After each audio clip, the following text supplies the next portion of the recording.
Picture this. You've just hit the ultimate milestone. You know the exact one I'm talking about. Maybe it's that massive promotion you've been grinding toward for a decade, just sacrificing your evenings and Oh weekends. yeah, everyone have one of those. Right. Or maybe you finally hit your magic number in your investment accounts, for financial independence. Or you just shipped that massive career-defining project that took 2 years of your life. You've crossed the finish line. The war is over. And you expect a parade. Exactly. Yeah. You expect to feel pure, unadulterated bliss. You expect the movie credits to roll while you walk off into the sunset feeling perfectly content. But instead, you wake up the next morning feeling totally flat. The coffee tastes exactly the same. The coffee tastes exactly the same. You feel strangely unmotivated, directionless, and surprisingly empty. You look around at your newly comfortable life, the life you bled for, and you think, is this it? Why does getting exactly what we want sometimes completely destroy our drive to do anything at all? It is one of the most counterintuitive and frankly frustrating paradoxes of the human experience. We spend our entire lives striving for a state of comfort, security, and ease, completely unaware that our underlying biology is actually deeply suspicious of that exact state. And that is the mission of our deep dive today. We are going to explore a phenomenon that we are calling the kinetic collapse. We want to explain the bizarre reality of why motivation so often plummets when external pressure decreases and life finally gets easy. It's a fantastic topic. It really is. And to do this, we've pulled together an incredibly diverse stack of research for you. We're looking at evolutionary biology papers detailing something called the survival optimization system. We've got neurological studies breaking down the real role of dopamine and the literal metabolic costs of cognitive effort. Which is fascinating, by the way. Oh, it blew my mind. We're also pulling from psychological deep dives into concepts like the arrival fallacy and post-achievement depression. And finally, we'll be tying it all together with practical frameworks on self-determination theory and the concept of productive urgency. What we're about to unpack for you is a fundamental truth about your own wiring.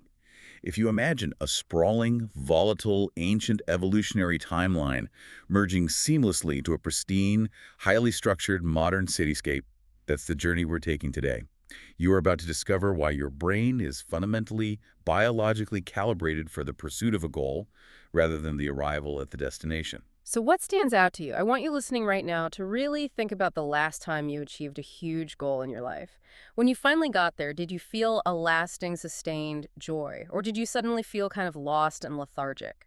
Okay, let's unpack this, starting with the evolutionary trap of the easy life. Let's start at the beginning. The evolutionary biologists outlined this incredibly comprehensive framework called the Survival Optimization System, or the SOS. Yes, the SOS. To understand why we feel so terrible when things are great, we have to look at the environment our brains actually evolved to navigate. For hundreds of thousands of years, early humans were not trying to achieve self-actualization. No, they definitely weren't building vision boards. Exactly. They were just trying not to get eaten, freeze to death, or starve. The SOS is a highly integrated neural architecture designed to do a few specific critical things. It predicts threats in the environment, prevents those threats if possible, orients our attention toward them when they appear, assesses their danger level, and finally reacts to them with the classic fight, flight, or freeze response. Okay, so our brains are basically highly sophisticated threat detection machines. We are the descendants of the most paranoid people on the ancient savanna, because the optimistic ones who thought the rustling bush was just the wind well, they got eaten. That's entirely accurate. And a key component of this SOS framework is a biological concept known as niche construction. This is where things get really interesting for our modern predicament. Our ancestors utilized this SOS system to actively alter their volatile environments to reduce those constant threats. Well, like building a shelter. Right, building a fortified shelter to keep out predators, discovering how to store a reliable food source for the winter, establishing a culturally cohesive, safe community. These are all profound, environmentally altering prevention strategies. The organism, meaning us, literally manufactures a safe environment. But wait, isn't that the whole point of civilization? To build the safe environment? Why would that be a trap? Because of a critical biological catch. Once that safety is achieved, once the niche is constructed and the immediate threats are neutralized, The evolutionary drive to alter the environment simply ceases. Your biology basically sends a system-wide memo that says we are safe, we have enough calories, no predators are present, stop expending energy immediately. Oh, wow. So the laziness isn't a character flaw, it's a biological mandate. It absolutely is. If you don't need to hunt, hunting is just a stupid way to waste calories and risk twisting an ankle. Precisely. And this leads us to the sheer metabolic cost of cognition. We often separate mental effort from physical effort, but the brain doesn't. Right. I was reading the section on this, and it made me think about a marathon runner. A seasoned runner knows they have to pace themselves because they only have a finite amount of literal physical energy glycogen stored in their muscles and liver. If they sprint the first mile, they collapse at mile 5. Well, mental effort is essentially the same, isn't it? It is. Focusing your attention, overriding your impulses, planning for the future, solving complex problems. All of that cognitive control requires literal metabolic resources from the brain. The brain is only about 2% of our body weight, but it consumes roughly 20% of our resting metabolic energy. It is an incredibly expensive organ to run. So the brain is constantly doing an accounting audit on our energy expenditure. And that audit process relies on a psychological conjecture that has been studied for over a century, known as the law of least effort. The brain is essentially a biological miser. It is incredibly stingy with its energy reserves. If there is no immediate threat in your environment forcing you to act, and no massive, immediately visible reward, the brain initiates what researchers call strategic resource allocation. Strategic resource allocation. That sounds like corporate speak for firing people. In a way, it is. It's the brain firing your motivation. We experience this state as lethargy or laziness or a sudden frustrating loss of drive. But to the brain, it is highly logical. It views your new easy life, the promotion, the full bank account, the completed project, as a clear signal to shut down and conserve energy for the next inevitable crisis. Okay, I have to jump in here because some of the animal studies the researchers looked at to prove this were absolutely wild. It really shows how deep this energy hoarding instinct goes across all species. You have to explain the fruit fly experiment. Oh, the fruit fly study is a perfect illustration. Researchers wanted to understand how extreme energy deprivation affects higher cognitive functions. Creating a long-term memory is metabolically expensive. It requires a complex biological process called protein synthesis. Hold on, let's make sure everyone is with us. Protein synthesis in the brain. How does that relate to memory? Good question. Think of short-term memory like writing something on a whiteboard. It's easy, it's fast, and it doesn't take much effort, but it wipes away quickly. Long-term memory is like carving that same information into a stone tablet. That sounds like a lot more work. It is. To carve the stone, your brain physically has to build new structural connections between neurons. That physical building process requires proteins. Synthesizing those proteins burns a significant amount of calories. So the researchers took these fruit flies and put them on the brink of starvation. What they found was that the starved flies' brains actively disabled the formation of long-term memory. They literally turned off their ability to learn so they wouldn't starve to death. Exactly. It's like a homeowner realizing they can't afford groceries this month, so they immediately cancel the expensive home renovation project. The fly's brain shuts down a higher cognitive function to conserve energy for basic, immediate survival. That is incredible. And there was another study, right? The one with the wolf spider? I think the species was Pardosa milvina. Yes, the wolf spider study adds another layer to this calculus. Researchers place these spiders in terrariums and observe their hunting behaviors under different conditions. When the spider is hungry, it will hunt aggressively, running around the enclosure, regardless of whether there are chemical cues indicating that larger, predatory spiders are nearby. The need for calories overrides the fear of the threat. Because starving to death is a 100% certainty, whereas getting eaten by the bigger spider is only a probability. Precisely. But the fascinating part is what happens when the spider is sated.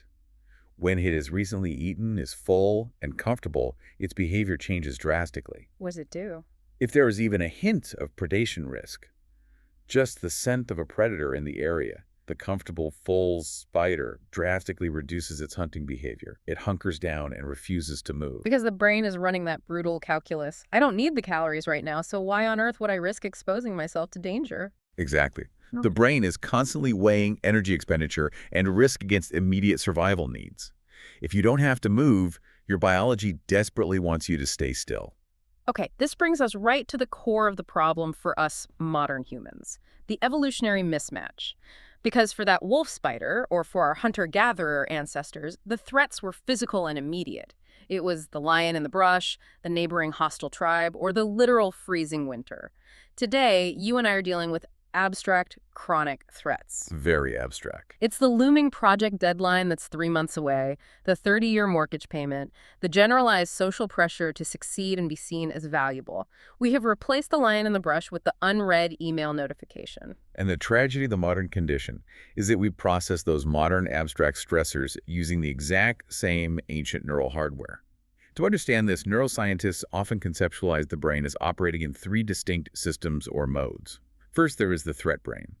This system is driven by cortisol and adrenaline. It's our alarm bell. The fight or flight stuff. All right. Second, there is the drive brain. This is fueled heavily by dopamine, pushing us to seek resources, achieve goals, and acquire things. And third, there is the security brain, governed by oxytocin, endorphins, and other soothing neurochemicals. It's the state of rest, digest, and connect.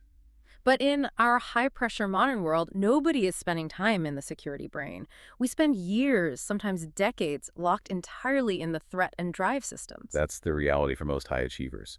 They're constantly toggling between feeling terrified of failing, which is the threat system, and desperately needing to achieve the next milestone, which is a drive system. Over years of this, their bodies become biochemically addicted to the stress hormones required to maintain that extraordinarily high level of performance.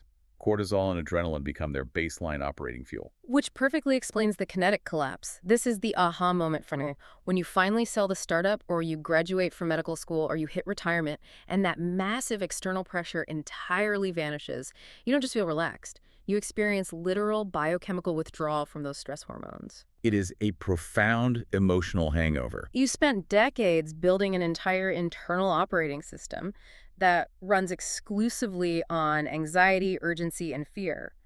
And when you unplug that power source, the whole system just crashes. You don't know how to operate in peacetime. That's a perfect way to phrase it. And the crash is profoundly deepened by how our culture fundamentally misunderstands the mechanics of motivation. We tell ourselves stories about how achievement is supposed to feel, and when the reality doesn't match the story, we feel completely broken. Here's where it gets really interesting. Let's talk about dopamine, because I think this is the most misunderstood chemical in the public consciousness right now. If you read almost any pop science article or listen to life hack gurus, you'll hear dopamine called the pleasure molecule. Oh, constantly. The basic idea is you get a reward, your brain releases dopamine, and you feel happy. But the neurobiological research in our stack is screaming that this is totally fundamentally wrong. It is a massive misconception. Dopamine is not the pleasure molecule. It is the wanting molecule. It is the chemical of anticipation, craving, and pursuit, not the chemical of possession or satisfaction. Hold on, I really want to make sure I understand this. Are you saying that when I eat a delicious piece of chocolate cake, the pleasure I feel isn't dopamine? The actual sensation of pleasure and satisfaction comes more from the opioid system in the brain, endorphins, and serotonin. Dopamine is the chemical that gets you off the couch, into the kitchen, and opening the fridge to get the cake. It's the drive. The mesolimbic dopamine pathway is designed to assign what neuroscientists call incentive salience to things in our environment. Incentive salience. Can we translate that? Think of the mesolimbic pathway like the brain's internal GPS system. But instead of just showing you a map, it highlights specific destinations in bright glowing neon and creates a deep, visceral urge to travel to them. It makes us want things enough to overcome our natural laziness and expend energy to get them. Okay, so dopamine is the engine of pursuit. Exactly. And the primary mechanism this pathway uses to regulate our motivation is called the reward prediction error, or RPE. This is where the math of motivation gets fascinating. Dopamine neurons don't just spike when you receive a reward, they spike when a reward is better than you expected. Let me see if I can apply this to an everyday scenario for you listening. Let's say it's the end of the year, and you're expecting a $500 holiday bonus from your company. You open the envelope, and it's exactly $500. Are you telling me I don't get a dopamine hit from that? In a neurobiological context, your dopamine signaling would stay relatively flat. The actual reward perfectly matched the predicted reward. Yeah. There was zero surprise. Now, imagine you expected a $50 bonus and you open the envelope and see $500. Oh, my brain would light up. Massive dopamine spike. That is a positive reward prediction error. The outcome was significantly better than the expectation. Your brain releases a flood of dopamine to essentially say, whatever you just did to get this incredible surprise, remember it and do it again. But what if I expect $500 and I open the envelope to find a $50 gift card to a chain restaurant? That is a negative reward prediction error. Your dopamine levels literally drop below baseline. You feel a sudden sense of disappointment, lethargy, and a loss of motivation. Okay, so if we apply the math of the reward prediction error to the kinetic collapse and the easy life, if you are working toward a huge, difficult goal, like building a business, every new client, every little sign of progress is a surprise. It's a better than expected outcome that gives you a hit of dopamine, pushing you forward through the late nights. But when you finally reach the top of the mountain, sell the business, and settle into the comfortable life, your environment becomes completely predictable. Precisely. You know exactly what your day looks like. You know exactly what the rewards are. There is no friction, no unknown variable. And as we just established, zero surprise equals zero dopamine. The brain effectively enters a maintenance mode. It's not learning anything new. It's not trying to map out unpredictable terrain. So it simply doesn't provide the neurochemical drive to exert effort. This completely explains why someone can achieve everything they ever wanted, sit in their beautiful custom-built house, and feel utterly dead inside. The reward is known. The pursuit is over. The dopamine has left the building. And we've made this biological reality so much worse for ourselves with modern technology. We are all currently running on what researchers call a hedonic hamster wheel. Think about how we historically acquired rewards. Our ancestors had to physically track an animal, hunt for hours or days, endure the elements, and expend massive calories to get a nutrient-dense meal. The effort was inextricably linked to the reward. Today, if I want a reward, I don't even have to put on pants. I just pull out my phone and scroll. If I want a hit of novelty, social validation, or entertainment, it is literally a thumb swipe away. This is the digital hijacking of our reward pathways. Our smartphones, social media platforms, and video games are heavily engineered to deliver variable rewards. And variable rewards are basically a continuous string of positive reward prediction errors, right? Exactly. They are the most addictive kind of stimuli. When you refresh your social media feed, you never know exactly what you'll see. Will it be a boring ad or will it be a hilarious video? Because the outcome is unpredictable, your dopamine spikes constantly just in anticipation of the scroll. But what is the long-term cost of that? If I'm getting all this cheap dopamine, shouldn't I be highly motivated? Paradoxically, no. Constant hyperstimulation downregulates your dopamine receptors. Your brain tries to balance the flood of chemicals by becoming less sensitive to them. This diminishes your baseline sensitivity to natural effort-based rewards. When you sever the connection between deep, sustained effort and the resulting reward by relying on modern convenience, your capacity to feel deep satisfaction from actual real-world accomplishments absolutely plummets. So why would my lazy, energy-hoarding brain want to spend 6 months of grueling effort writing a novel or learning to play the guitar when it can get a sharper, faster dopamine spike from watching a 15-second video of someone else playing the guitar? It's that miserly brain again, looking for the cheapest calories. Which brings us to a vital concept in the psychological research called the controlosphere. Okay, I stumbled over this term in the notes. What exactly is a controlosphere? Imagine a conceptual bubble around you where your actions directly, predictably, change your environment. The controlosphere represents the space of hard-to-reach mental states requiring sustained focus, long-term planning, and immense cognitive control.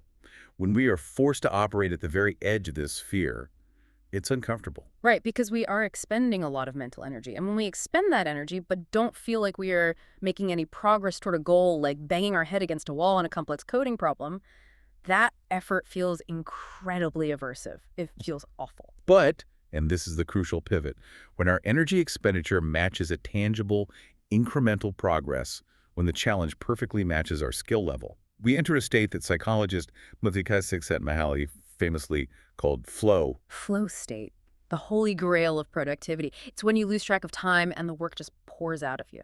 Yes. Flow feels effortless, even though it's highly cognitively demanding.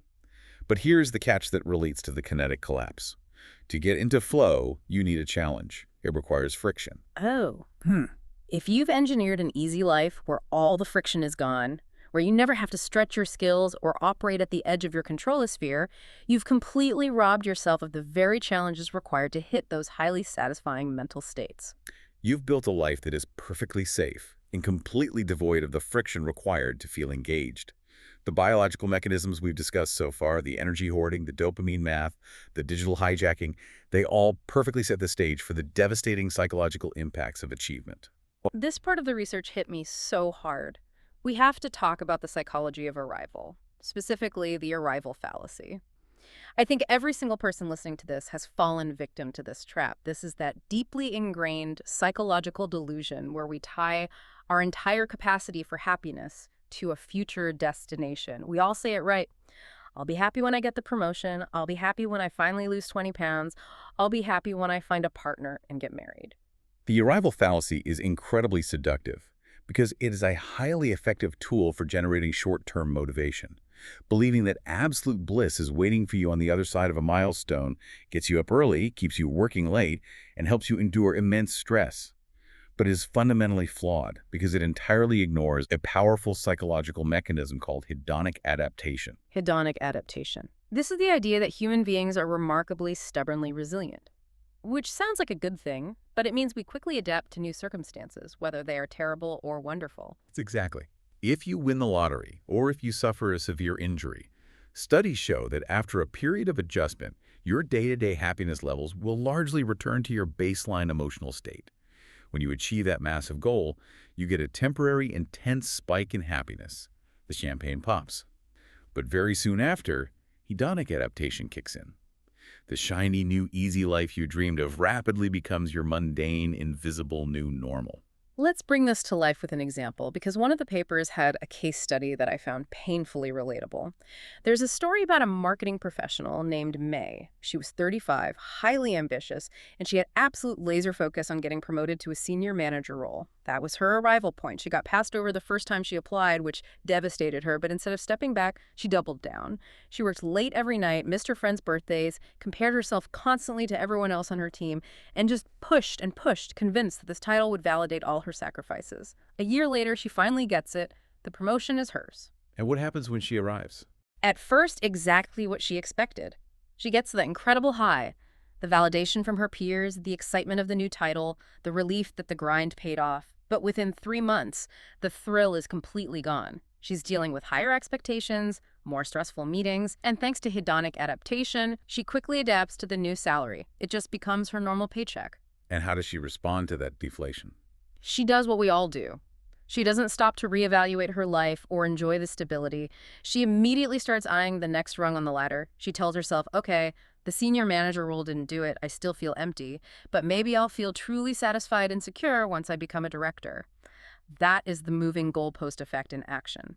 The brain just continuously pushes the finish line further away, promising that the next milestone will be the one that finally fixes everything. And when individuals repeat that moving goalpost cycle enough times over a career, they often face a profound identity crisis and a purpose vacuum when they finally run out of rungs on the ladder. An identity crisis triggered by success. Yes, it happens when a person tightly binds their entire sense of self, their core identity, to the struggle of the climb. If your entire identity for a decade is the scrappy, sleep-deprived founder in the trenches fighting for survival, who are you when the company goes public, the fight is over, and you're just sitting quietly in quarterly board meetings? If your identity is the struggling, unappreciated artist, who are you when you finally get the major gallery show, the critics love you, and you have complete financial stability? The struggle becomes the identity. When the struggle ends, the self vanishes. The research gave 2 incredibly famous real-world examples of this that absolutely blew my mind. We need to spend some time on these, starting with Buzz Aldrin. Buzz Aldrin is perhaps the most extreme example of the arrival fallacy and the purpose vacuum in human history. Right. He walks on the moon in 1969. It is literally the crowning achievement of the human species up to that point. He reaches a destination that no one else in history has ever reached. He looks back at the Earth from another celestial body. He comes back down, gets a ticker tape parade, and what follows is a decade of severe, crushing depression and a battle with alcoholism. Aldrin famously referred to the lunar landscape as magnificent desolation. But that phrase tragically mirrored his internal landscape upon returning. He later wrote in his memoirs about the profound emptiness he felt. He said he wanted to resume his duties, to get back to the work, but there were no duties left to resume. What do you do for an encore after you've walked on the moon? He ended up selling cars at a dealership in Beverly Hills at one point, struggling to find any reason to get out of it. He Mhm. had a total literal purpose vacuum. The ultimate destination offered no map for the rest of his life. The second profound example from the case studies is Michael Phelps, the most decorated Olympian of all time. 28 Olympic medals. Absolute dominance. You'd think he'd be the happiest, most fulfilled guy on the planet. Yet Phelps has been incredibly open about the fact that after every single Olympic Games cycle in 2004, 2008, 2012, he suffered from severe, debilitating post-Olympic depression. Why does that happen to someone at the absolute pinnacle of their field? Because his entire existence, his hour-by-hour reality, was built around quantifiable goals. He was obsessed with shaving tenths of a second off his lap times. He lived within the rigid, grueling, highly predictable structure of elite training.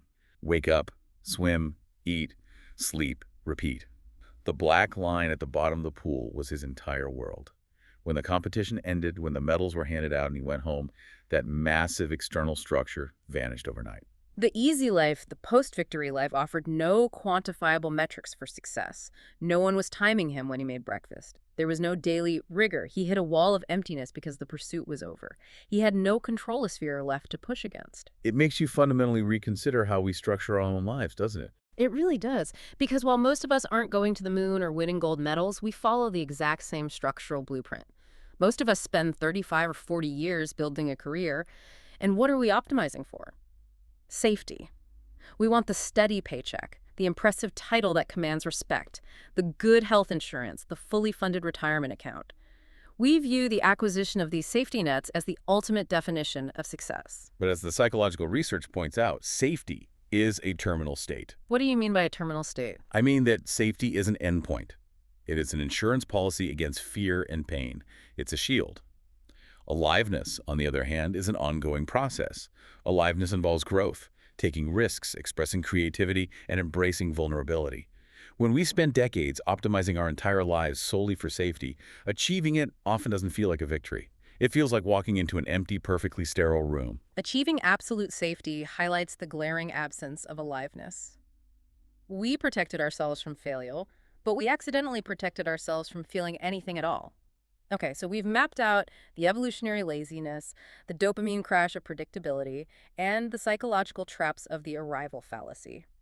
But I want to get practical for a minute. How does this actually affect our daily performance? When we're sitting at our desks or in our home offices trying to get things done without a boss breathing down our neck, why is it so hard to just do the work? To understand the mechanics of daily performance in the absence of pressure, we need to look at a foundational principle in psychology called the Yerkes-Dodson law. If you look at a clean, illuminated graph showing a perfect bell curve with an x and y axis, that's what we are visualizing here. Okay, let's paint a picture of this graph for the listeners. The Yerkes-Dodson law illustrates the relationship between arousal, meaning stress, pressure, anxiety, or excitement, and actual performance. Correct. On the x-axis at the bottom, you have the level of arousal, from low stress on the left to high stress on the right. On the y-axis going up, you have your level of performance. Right. So if you look at the far right side of the curve, that is the zone of high stress. If you have way too much pressure, 3 massive deadlines, your boss is screaming at you, your computer is crashing, your performance completely tanks, the line drops to the bottom, you get extreme anxiety, tunnel vision, burnout, and panic. You are paralyzed by the threat. We all recognize that state. But the vital insight of the Yerkes-Dodson law is where the peak of the bell curve is. The highest point of performance, the apex of the curve, does not occur when you are completely relaxed. It occurs at an optimal level of moderate stress. You need friction. You absolutely need friction. You need a certain amount of pressure to focus your attention, to mobilize your cognitive resources, and to trigger that mesolimbic dopamine pathway we discussed. That optimal stress is what pushes you into the state of flow. And here is the brutal trap for you listening to this right now.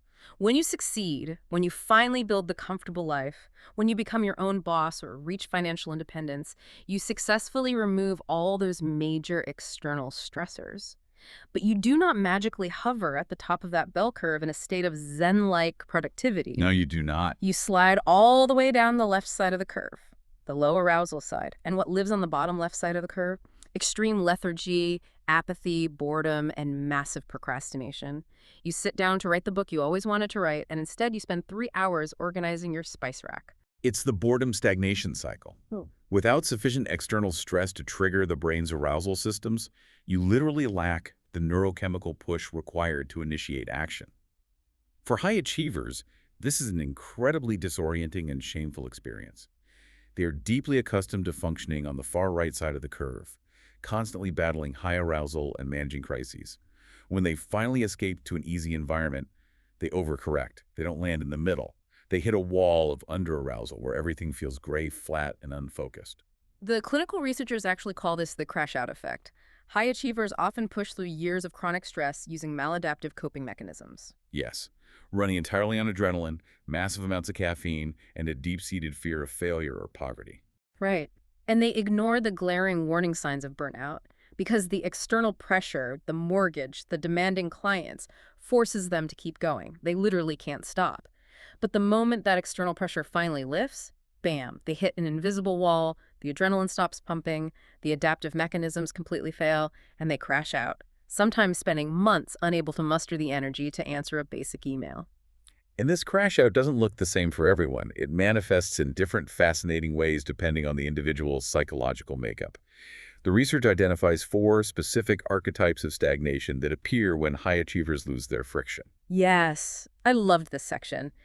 Listeners, as we go through these, I want you to be brutally honest with yourself and ask, do any of these sound uncomfortably familiar to you? Because I definitely saw myself in one of them. First, we have the spin cyclers. The spin cyclers are the chronic novelty seekers. Exactly. These are the people who love the startup phase, the brainstorming, the launch. But as soon as a project gets comfortable, stable, or requires tedious maintenance, they completely lose interest. They immediately abandon it to jump to a new project, a new hobby, or a completely new career.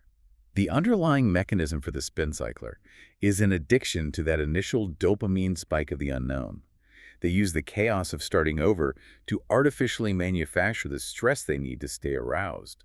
The tragedy is that they avoid the reality of their own stagnation by constantly moving horizontally. They never stick around long enough to push through the boring middle and build true, deep mastery in any one domain. Okay, next up we have the over-deliverers. Ah, yes, the busy work champions. These individuals are driven almost entirely by external validation. In an easy environment, when the boss isn't giving them constant tasks, they are absolutely terrified of white space or downtime on their calendar. Because downtime forces introspection. Exactly. They equate stepping back or resting with being lazy or worthless. So what do? They invent completely unnecessary busy work. They will rewrite a report 5 times. They will schedule 3 meetings to discuss an email that could have been a text. They do vastly more than is necessary just to feel the sensation of grinding. They use exhaustion as a shield to avoid facing the silence of their own success. They're exhausting to work with because they force their artificial panic onto everyone else. The third archetype is the white knucklers. These are the adrenaline junkies of procrastination. These are the folks who only know how to work with a metaphorical gun to their head. They are entirely 100% pressure-driven. They understand the Yerkes-Dodson curve on a visceral level, even if they don't know the name. Right. If a white knuckler has a massive presentation due in a month, they will do absolutely nothing for 29 days. They will slide all the way down to the bottom left of the curve, feeling apathetic and guilty. And then, at 11 p.m. on the night before it's due, they induce a massive self-created panic attack just to get the spike of adrenaline and cortisol they physically need to function and pull an all-nighter. It's a highly effective short-term strategy that absolutely destroys your cardiovascular and nervous system in the long run. And finally, we have the upper limiters. This one is deep. Upper limiters suffer from a profound, often subconscious fear of autonomy. Yes. When life finally gets comfortable, and they are in a position to be in charge of their own direction, maybe they get promoted to CEO or they start their own company, they subconsciously sabotage their success. Why would someone sabotage their own easy life? Because they struggle with feeling worthy of it. They have an internal upper limit on how much happiness or success they believe they deserve. When things get too good, it triggers anxiety.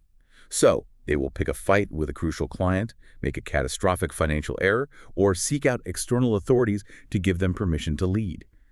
They create chaos to bring their reality back down to a level of struggle they feel familiar and comfortable with. Wow. Spin cyclers running from mastery, over-deliverers hiding in busy work, white knucklers hooked on panic, and upper limiters sabotaging their own peace. So what does this all mean? We know our brains are lazy calorically. Our dopamine drops to zero when things are predictable. We fall for the psychological trap of the arrival fallacy, and without stress, we slide down the performance curve and turn into one of these dysfunctional archetypes. So, how do we actually fix this? How do we stay motivated when we don't have to be? How do we survive the easy life? This is where we shift from diagnosing the problem to providing the cure. And it brings us to a robust, highly influential psychological framework called self-determination theory, or SDT, developed by psychologists Edward Derizy and Richard Ryan. Let's break this down. How does SDT differ from how we usually think about motivation? Most of us treat motivation like a gas tank in a car. It is quantitative. You either have a full tank of motivation or you are running on empty. You need more of it? SDT completely reframes this. It argues that motivation is not quantitative, it is qualitative. It's not about how much motivation you have, it's about what kind of fuel is in the tank. Right. The researchers break this down into two primary categories: controlled motivation versus autonomous motivation. Let's start with controlled motivation. This is the classic carrot and stick model of management and parenting. You're motivated by forces outside of your own internal desires. You work grueling hours to get the end-of-year bonus, the carrot. Or you show up on time because you are terrified of getting fired and not being able to pay rent, the stick. And let's be honest, in a high-pressure environment, controlled motivation works really, really well. It works exceptionally well for short-term compliance and mechanical tasks, yes. Yeah.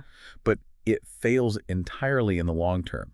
And it fails spectacularly when you experience the kinetic collapse and life gets comfortable. Because think about the mechanics of the easy life. When you achieve success, the stick is gone. Nobody's threatening to fire you. The mortgage is paid. And you've already eaten the carrot. You have the money, the title, the nice car. So if you spent 20 years running your internal engine entirely on controlled motivation, and suddenly those external controls are removed, you're left completely stranded. You don't know how to move without someone pushing or pulling you. Exactly. SDT posits that to maintain momentum in the absence of external pressure, your motivation must shift to being autonomous. You have to become self-propelled. And autonomous motivation doesn't just happen. It relies on fulfilling three innate universal psychological needs. The three pillars of SDT, let's dig into these. They are autonomy, competence, and relatedness, starting with autonomy. Autonomy is the fundamental feeling of having control over your own life, your choices, and your behavior. It means you are engaging in a task because you genuinely endorse it and find it valuable, not because you are being forced or manipulated into doing it. Even if the task is hard, if you chose it, it feels different. Okay, the second pillar is competence. Competence is the deep, visceral satisfaction of mastery. It's the feeling of expanding your capabilities, overcoming a challenge, and getting measurably better at something that matters to you. It's why people spend thousands of hours practicing a golf swing or learning a new language just for the fun of it. And the third is relatedness. Relatedness is the connection to others. It's feeling understood, feeling like you belong, and crucially, feeling like your actions contribute to a community or a shared purpose larger than yourself. So when you operate purely on external rewards for too long, chasing the money and the titles, you experience what the psychologists call the overjustification effect. Yes, the overjustification effect occurs when an external reward actually decreases your intrinsic motivation. I remember a study about this with kids in drawing, right? Exactly. Researchers took kids who inherently loved drawing. They just drew for fun. Then they started paying the kids, giving them gold stars or certificates for every drawing. The kids grew a lot for a while, but then the researchers stopped giving out the rewards. And what happened? The kids stopped drawing entirely. The external reward had overwritten their internal joy. If you've spent your whole adult life motivated by money, grades, or prestige, you never actually internalize your own why. You let the external rewards justify your effort. Therefore, when the external pressure evaporates in the easy life, you become completely unmotivated. You have no internal engine to keep the car moving. That is the exact trap. Okay, this is the crux of the issue. We need to switch from the carrot and stick to autonomy, competence, and relatedness. But how do we do that practically? If the natural friction of life, the threat of starvation or failure is gone, how do we re-engineer our momentum for the long haul? How do we trick our brains into getting back up the Yerkes-Dodson curve? One of the most effective strategies highlighted in the research is the intentional, systematic creation of artificial urgency. If the environment is no longer providing natural urgency, we have to manufacture it ourselves to stimulate the drive brain. This ties right into Parkinson's law, right? The famous adage that work expands to fill the time available for its completion. If you tell yourself you have a week to write a report, you will agonize over it, procrastinate, and it will take exactly a week. If you are told you have exactly 1 hour to write the same report, you somehow sit down, focus, and get it done in an hour. Precisely. To stay in that optimal zone of the Yerkes-Dodson curve without exposing yourself to actual life-threatening stress, you must impose artificial constraints on your environment. Setting mini deadlines is a perfect example. Right. Instead of having a nebulous, low arousal goal like, I want to write a book this year, which is so big your brain can't even process the dopamine for it, you break it down. You set a hard, non negotiable deadline. You say, I will write 2 pages by 10 a.m. every Tuesday, and if I don't, I owe my friend $50. I also highly recommend the framework mentioned in the Applied Psychology notes, the Think, Act, Ship model. Oh, I liked this one. Walk us through it. It's a cadence to prevent stagnation. You think briefly to understand your purpose and outline the problem. You act by starting immediately, embracing imperfect execution. And crucially, you ship by producing a tangible, useful asset no matter how small on a tight, regular schedule. It completely forces you out of the analysis paralysis that occurs when you have too much comfortable free time. It creates a synthetic controlosphere for you to operate within. Another fascinating tactic is to intentionally act like an underdog. Even if you are the market leader or you are comfortably retired and don't need the money, framing your next project as a scrappy uphill battle can trick the brain's threat and drive systems. It provides the necessary arousal and dopamine to get you moving. You invent a rival. Yeah. You invent a massive, seemingly impossible constraint. But we have to be very careful here, and the researchers warn about this. There is a massive difference between creating healthy, productive urgency and just stressing yourself out, which leads right back to the over-deliver archetype we talked about earlier. Right. Dr. John Cotter's research on change management makes a brilliant distinction here between false urgency and true urgency. Let's define those, because I think a lot of people are running on false urgency. False urgency is anxiety-driven. It is frantic, reactive, and usually rooted in anger or fear. It leads to people running around in what Cotter calls the busyness tunnel. The busyness tunnel, that perfectly describes the corporate world. It's having endless back-to-back meetings, firing off emails at midnight, creating massive slide decks, but without actually producing anything of deep value. It's the illusion of momentum. It's a fast track back to burnout. Exactly. And true urgency. True urgency is rooted in shared values and a clear, meaningful purpose. It is focused, calm, and decisive execution. It is not about rushing or panicking. It's about relentlessly prioritizing the actions that actually move the needle and ruthlessly stripping away the fluff and the busy work. So, artificial deadlines and true urgency help with the psychological framework, but what about the neurological side? How do we fix our busted dopamine systems so we can actually enjoy the quiet moments of the easy life we've built without needing to constantly invent emergencies? The clinical studies suggest we have to actively and intentionally reset our neurological baseline. And the most direct way to do that is through periodic dopamine fasting and aggressively distancing ourselves from digital convenience. Because our phones and our apps are giving us unearned dopamine hits. They are making real-world accomplishments feel dull and exhausting by comparison. Exactly. By intentionally stepping away from variable digital rewards, deleting the scrolling apps, turning off the constant push notifications, taking weekends completely away from on-demand entertainment, we allow our dopamine receptors to slowly downregulate and recover. Over time, the brain regains its sensitivity to the subtle, natural rewards of life, like the satisfaction of deep, uninterrupted work, the peace of a quiet walk in the woods, or the warmth of a face-to-face conversation. Another practical tip from the stack that I immediately implemented was creating artificial physical constraints by doing things the hard way on purpose. We've automated so much of our modern lives that we've completely severed the effort-reward pathway. Our brains are confused. So put some manual effort back into your day. Instead of using an AI tool to summarize a complex book for you, sit down, read it slowly, and take physical notes with a pen. Instead of ordering food delivery on an app, spend an hour chopping vegetables and cooking a complex meal. Reconnect your brain to the fundamental biological reality that physical and mental effort leads directly to a tangible reward. Furthermore, engaging in rigorous physical effort is highly recommended by the neurobiologists. The neurochemical cocktail released during intense exercise, the endorphins, serotonin, and the healthy release of dopamine provides a natural, evolutionarily aligned counterbalance. It replicates the physical exertion of the hunt, satisfying the SOS framework, while living in the abstract, low-friction environment of the modern easy life. But ultimately, Overcoming the kinetic collapse isn't just about hacking your dopamine receptors or setting fake deadlines on your calendar. It requires a profound, often uncomfortable psychological shift. It does. It requires confronting the void. Shifting from optimizing for safety to optimizing for aliveness requires us to embrace vulnerability. Many highly successful people use their achievements, their wealth, and their busy schedules as armor.